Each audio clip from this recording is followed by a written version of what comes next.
Hello, we'll talk today, the 24th of August, 2023, about Pierre Chareau, who died on this day, the 24th of August, but in 1950.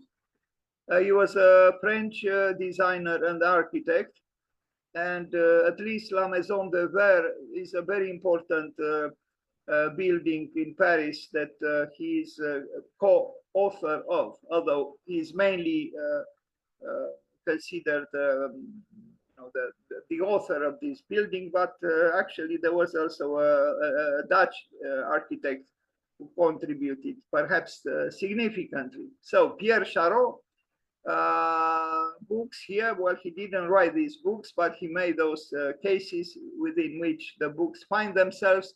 This is the cover of a book on him, designer and architect Pierre Chareau. And let's look at some drawings of him. He was a very interesting designer, rather kind of eclectic, something that there is a duality in his designs. They are not only forward looking, but sometimes backwards looking.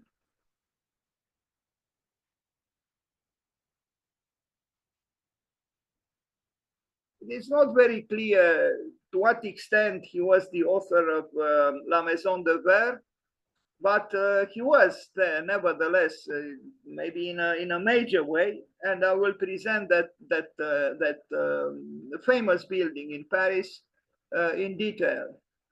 He designed a lot of furniture, and you can see the furniture is, you can't truly call it modern, but at the same time, you cannot really call it traditional.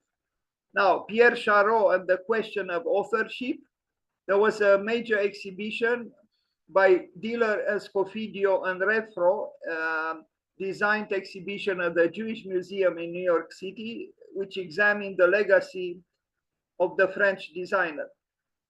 And these are images from that exhibition, which took place a few years ago. Pierre Chareau, Modern Architecture and Design, which opened Friday, well, in that year when the exhibition took place at the Jewish Museum in New York, is the rare double show as compelling for the installation by Diller, Scofidio, and Renfro as for the display of furniture and interiors by the French cult figure who practiced in Paris from the end of World War I to the Depression. The exhibition is the first devoted solely to Chareau, who lived between 1883 and 1950. He was 4 years older than Le Corbusier in the United States. So the exhibition is the first one devoted to him in the United States, where he is known primarily for designing the legendary Maison de Verre. Sorry for the misplaced letters there. Maison is M-A-I and then S-O-N. On the left bank in Paris. The show and very readable catalog flesh out the legend, documenting the design career of a successful architect Monquet, who failed the exams to get into the École des Beaux-Arts. So, scenes from the exhibition, or images from the exhibition by Diller, Scofidio, and Renfro, themselves remarkable architects. And this is shown even in the design of the exhibition at the Jewish Museum.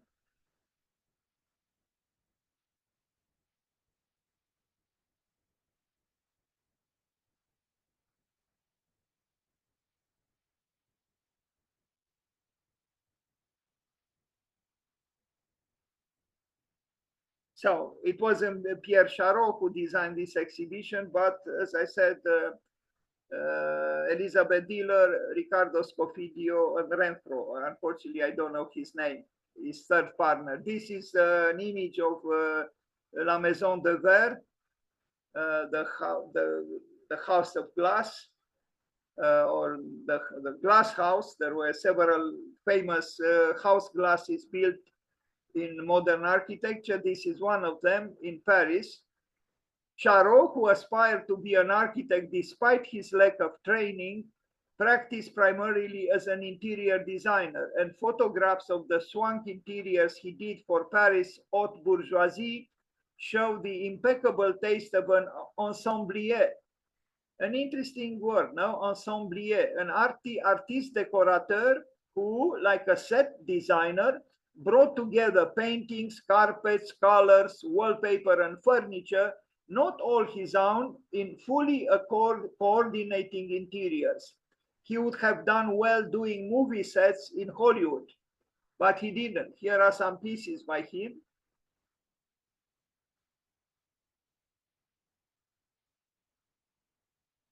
Ensemblier, Pierre Chareau, Ensemblier.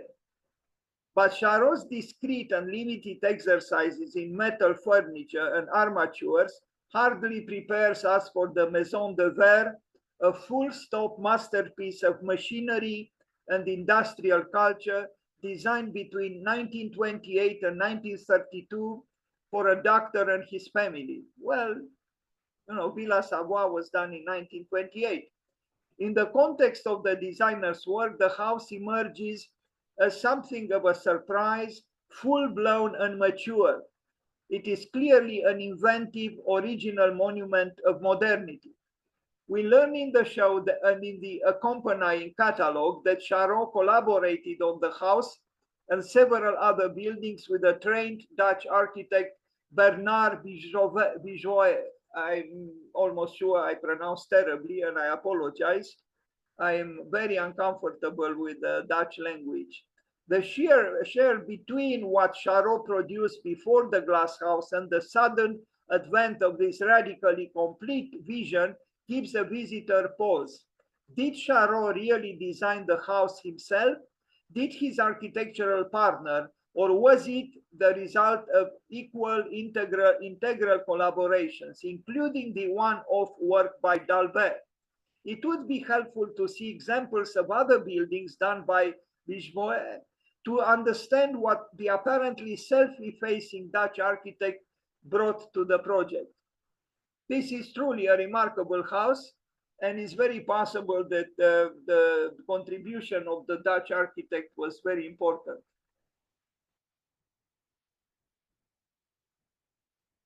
The catalog itself asks who actually designed the project, and answers information is relatively scarce. The young Dutch engineer and architect Bernard Bijouet must have had a significant role, and he probably did and does. Well, did. Maison de Verre, 1928-1932, Paris.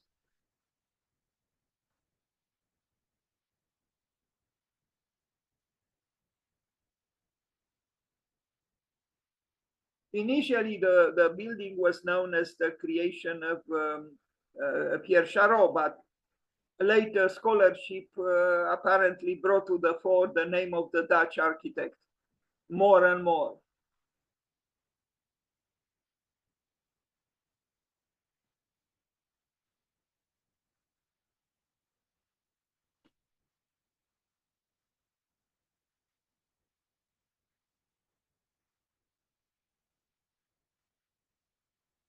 We see the magnificence, if the word is not too exalted, of glass bricks.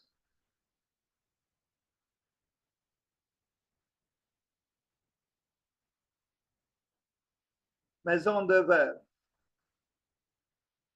impeccably executed steelwork.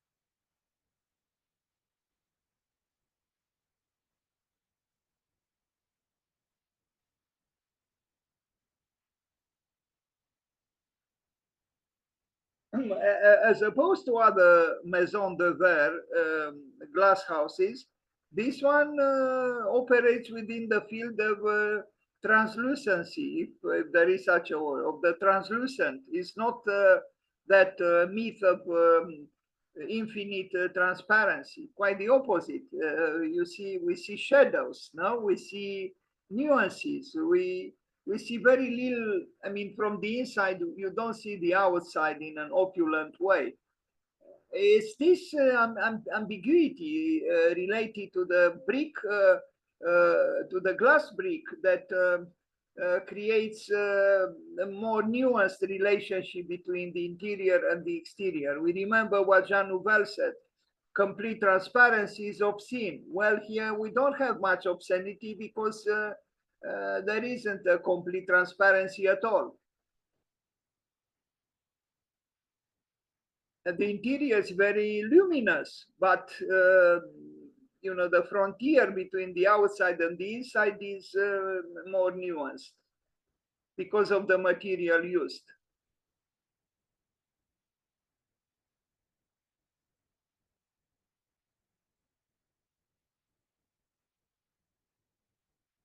This is a doctor's office and house where he lived and worked. I said he, maybe it was a she, I don't know. Now, La Casa de Cristal de Pierre Chareau, this is the, the same thing, the same name, but not in French. Maison de Verre by Bernard. Here I found the name of the Dutch architect in front of the name of Pierre Chareau, which means that indeed Bernard Vigepoet, he was evolving, in the consciousness of our time more and more. Apparently, he was indeed a significant presence in the making of that house, but initially, I think the commission came to Pierre Chareau, and then he involved the Dutch architect. Other images from the house, but now with the doctor's office.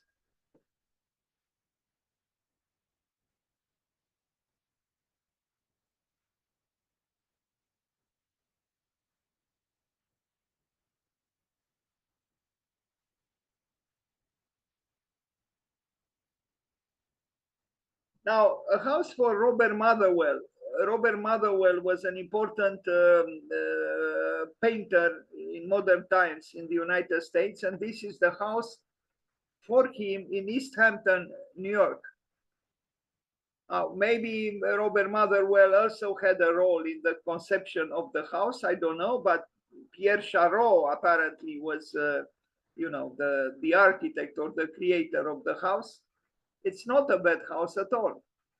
Done for an important painter, Robert Motherwell, in a place filled with houses for celebrities. That is East Hampton, New York.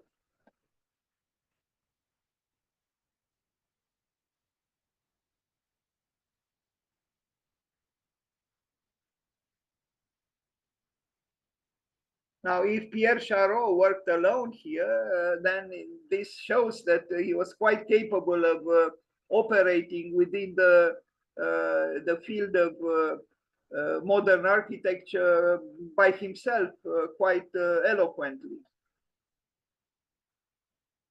Because I think he designed this without participation of the Dutch architect. I don't know if this house still exists. You see, all the photographs are black and white. Pierre Chareau. And this is Robert Motherwell, the painter. Maybe he contributed too to the building. I don't know.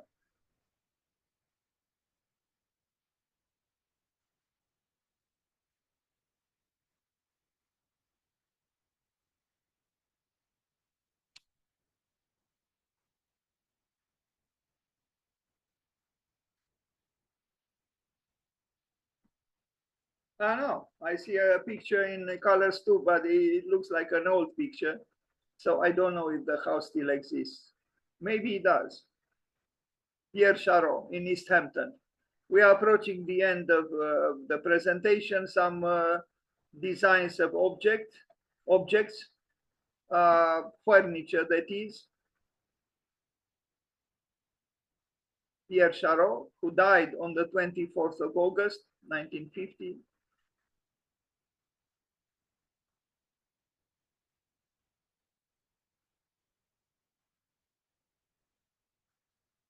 Metal and wood.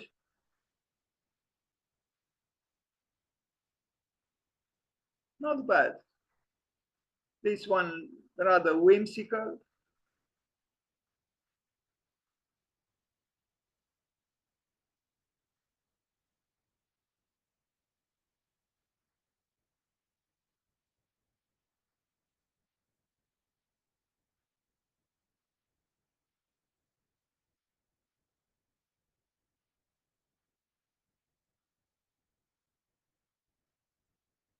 So he had interesting ideas if we contemplate just this piece of furniture, which doesn't need too many explanations because it's self-explanatory. Solid wood.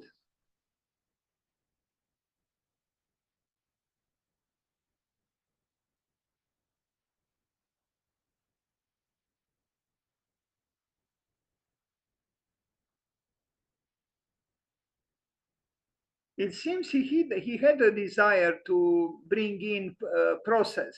So not just a finalized object, but also, to involve the object in possible transformations through limited but still noticeable through these movements. We see here, so process that is, I'm sorry, becoming is part of is part of the design. So it's not just about being, but it's also about becoming. And we see this in this chair as well, which apparently was made or used in the house for Robert Motherwell.